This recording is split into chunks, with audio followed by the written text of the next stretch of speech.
CM Chandrababu Naidu గారు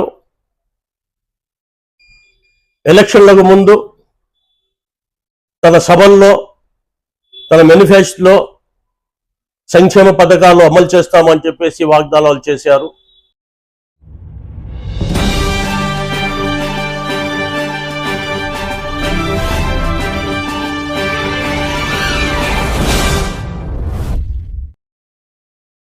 ₹100 direct గా మీ account లో వేస్తాం.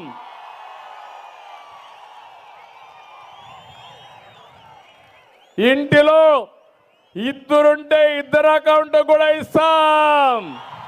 18 సంవత్సరాల నుంచి 18 వరకు చదువుకుంటారు కాబట్టి అక్కడ వాళ్ళకు డబ్బులు వస్తాయి. కాబట్టి 60 సంవత్సరాల్లో పింఛన్ వస్తుంది. కాబట్టి 18 నుంచి 59 సంవత్సరాలు వయసుండే నా ఆడబిడ్డలకి, ప్రతి ఒక్క ఆడబిడ్డకి ఆడబిడ్డ నిధి నెలకు ₹1500 మీ అన్న మీకు వరం ఇవ్వాలని తెలుగుదేశం పార్టీ ముందుకు వచ్చింది. మీ కష్టాలు నేను చూశాను.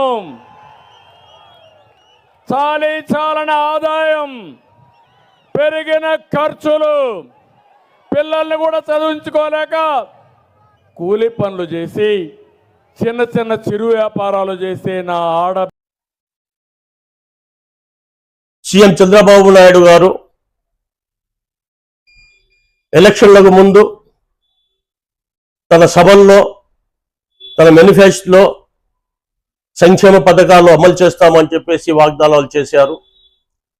మహిళలకు 19 నుండి 59 సంవత్సరాల వరకు ప్రతి మహిళకు ప్రతి నెల ₹1500 వాళ్ళ అకౌంట్లో చేరుతాయని చెప్పారు. కానీ ఇంతవరకు ప్రభుత్వం వచ్చి 50 రోజులైనా కూడా ఎలాంటి పథకాలు నోచుకోలేదు ప్రజలు. అలాగే మహిళలకు ఉచిత బస్సు ప్రయాణం అని చెప్పారు. అది కూడా అంతవరకు ఊసేయలేదు. మహిళలకు ప్రతి సంవత్సరము 3 సిలిండర్ల గ్యాస్ ఇస్తామని చెప్పారు. అది కూడా ఇంతవరకు అమలు కాలేదు. అలాగే బీసీలకు వాళ్ళ గౌరవ వేతనం మాదిరిగా ప్రతి నెల ₹4000 వాళ్ళకు పింఛన్ ఇస్తామని చెప్పారు. కానీ అది వరకు ఎంతవరకు నోచుకోలేదు. అలాగే మరిన్ని పథకాలు అమలు చేస్తామని చెప్పేసి ఆ రోజు గట్టిగా వాగ్దానం చేశారు. కానీ 50 రోజులు అవుతున్నా కూడా ఏ ఒక్క పథకం కూడా ఇంతవరకు అమలు కాక పేద ప్రజలు ఎదురు చూస్తున్నారు. ఈ పథకాలు అమలు అవుతే లబ్ధి పొందాలా, మా అవసరాలు తీరుతాయని చెప్పేసి పేద ప్రజలు ఎంతోగానో ఎదురు చూస్తున్నారు. కానీ ఇంతవరకు మీరు అమలు చేయకపోవడం కారణము, ఇలాగే కింద కాలక్షేపం చేస్తూ ఉంటే, ఇద్దో అద్దంజి కాలక్షేపం చేస్తే మేము చూస్తూ ఊరుకుండేది లేదు. అలాగే కాంగ్రెస్ పార్టీ అధిష్టానానికి ఈ విషయం తెలిపి రాష్ట్రమంతా ఆందోళన చేపట్టి మీరు అమలు చేసేంతవరకు నిరాహార దీక్షలు చేపట్టామని చెప్పేసి ఈ మీడియా ముఖంగా మీకు హెచ్చరిస్తున్నాము.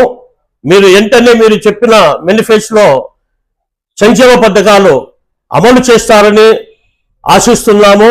లేని పక్షంలో ఈ నిరసన కార్యక్రమాలు, ధర్నాలు, అలాగే కాంగ్రెస్ అధిష్టానం నుంచి పర్మిషన్ తీసుకొని ఈ రాష్ట్రమంతటా ఈ